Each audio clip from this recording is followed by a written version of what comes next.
second one? I have it being 1 to 22 less than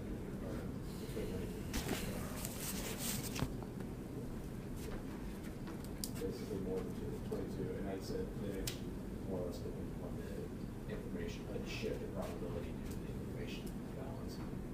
That's going to be corrected. So, what'd you think on 22? 22. 22 on 22? Okay. So, let's be a little bit more specific. In order to get an answer 22, if you believe the dealer knows as much about you, how much you're willing to pay, why, assume that you're thinking about suspected value, and the car values are symmetrically distributed. And that's right. Is that your answer? Right. So that's the important part I wanted, that you've got an even distribution. There's, if we're at the two extremes even, there's 20 of these cars and 20 of these cars. Or there's, if we're thinking about a tail distribution, there's an equal amount of ones somewhere in between that are offsetting the other ones on the other side.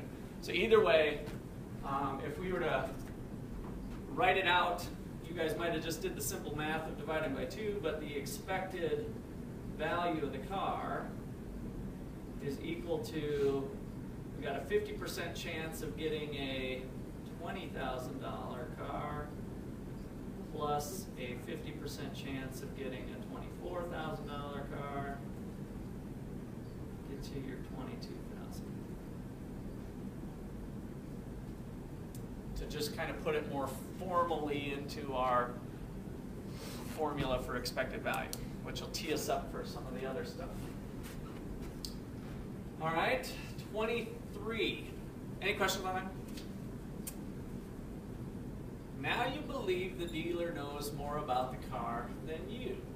How much are you willing to pay? How can this be resolved in a competitive market? So talk about it with each other first. Kind of think about. How competitive is competitive? Very competitive. Is there any other? Yeah, we're talking perfectly competitive because other than the information, so there's lots of buyers and sellers, right? But the dealer knows more information than you. So you got the competitive. If it's going to be 22 less than 24, but in a competitive market, it's going to race back down to 22. But if I actually think the dealer, regardless of these calculations, if I think the dealer knows more than, like a lot more than I do, I'm not going to take it.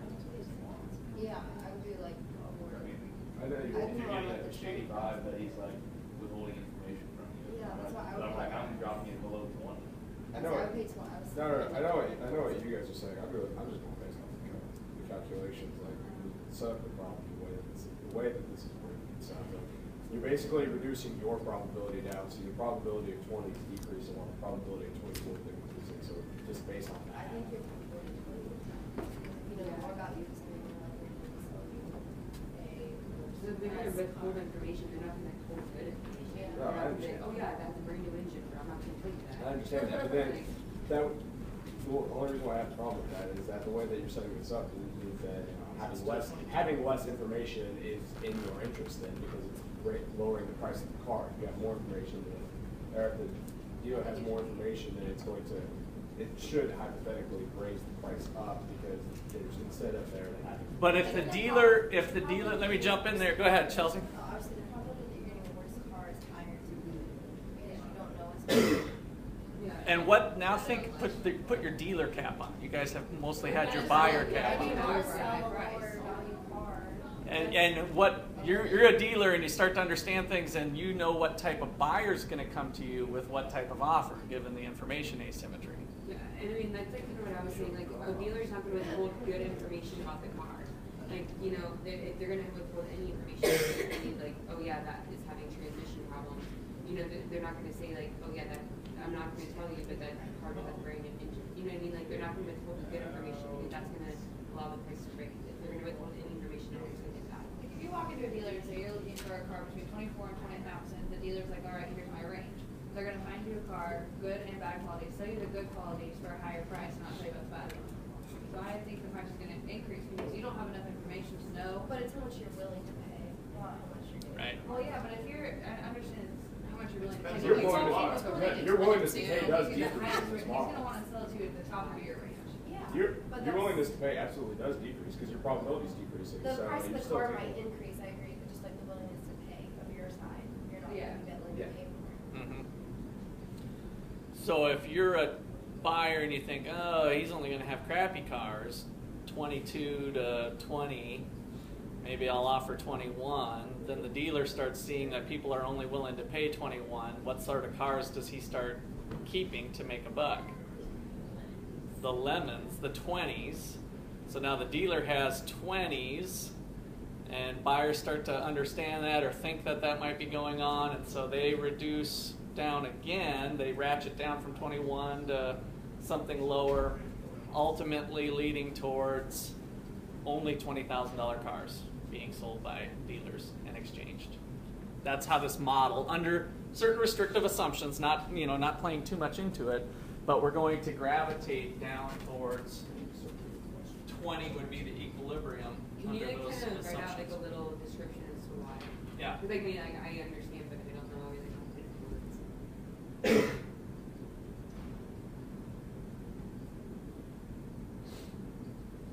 So, from before, from problem 22, you were willing to do 22. The dealer knows this,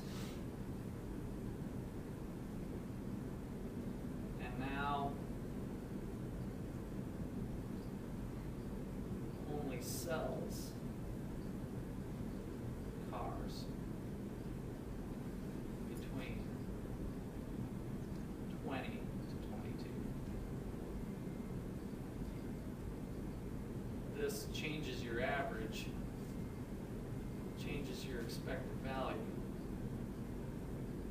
to 21.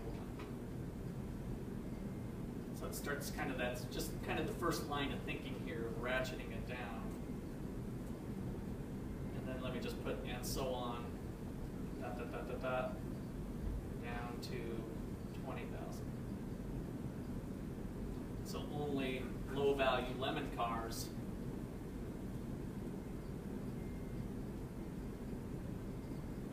are going to be what's expected in the market. The problem with that is that it doesn't leave somebody who really does have a good car to get what it's worth. And so that's the inefficiency that's created from the asymmetric information, because we don't have that It's like going on. impossible for you to know everything about a car unless you have it. Right. So how does the dealer overcome this?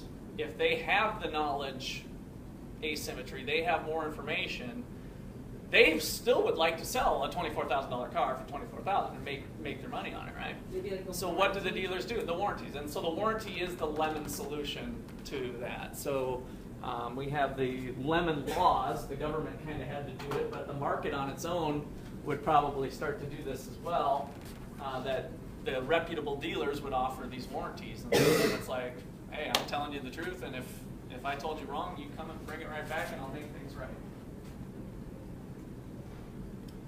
Okay. Is that why more people go to dealerships to get cars rather than selling, like buying them from somebody? Yes, for sure. Yep.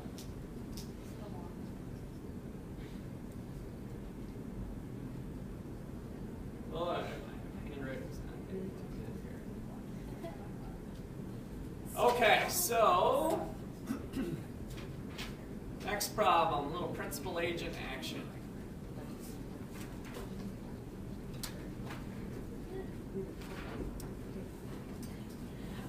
You wish to hire Ron to manage your Dallas operations. Profits from operations depend partially on how hard Ron works.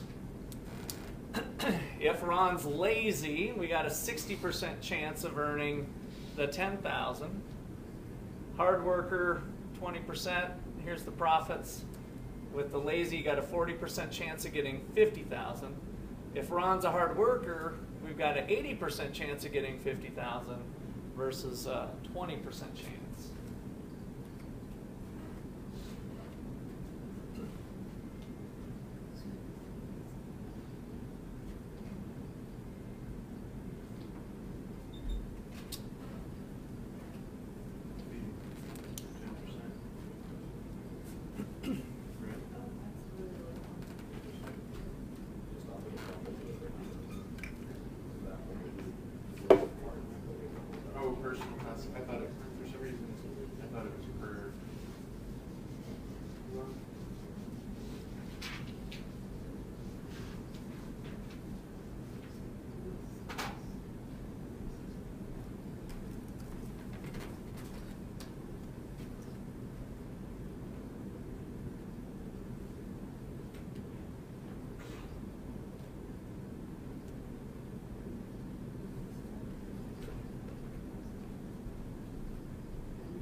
Yeah.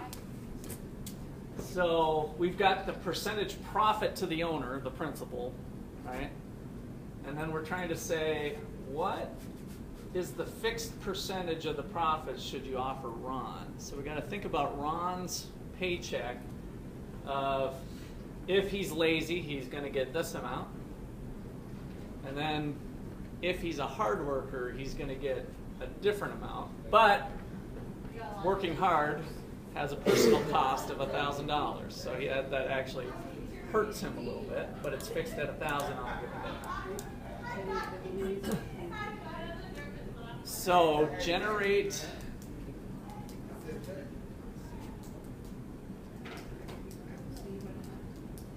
an equation that reflects Ron's pay on some arbitrary percent to cost. So if you did the percent profit, good.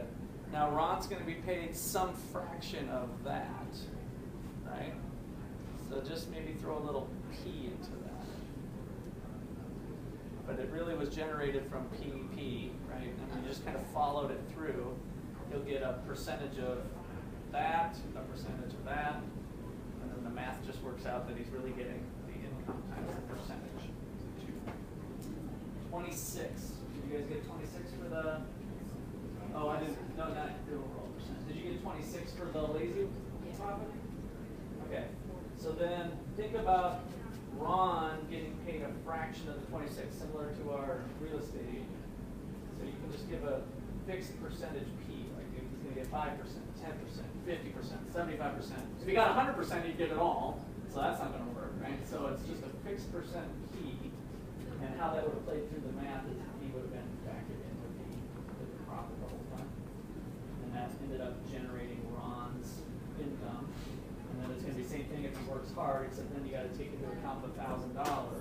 Okay, this is where 46 are hard, and then this is the probability that that's the profit.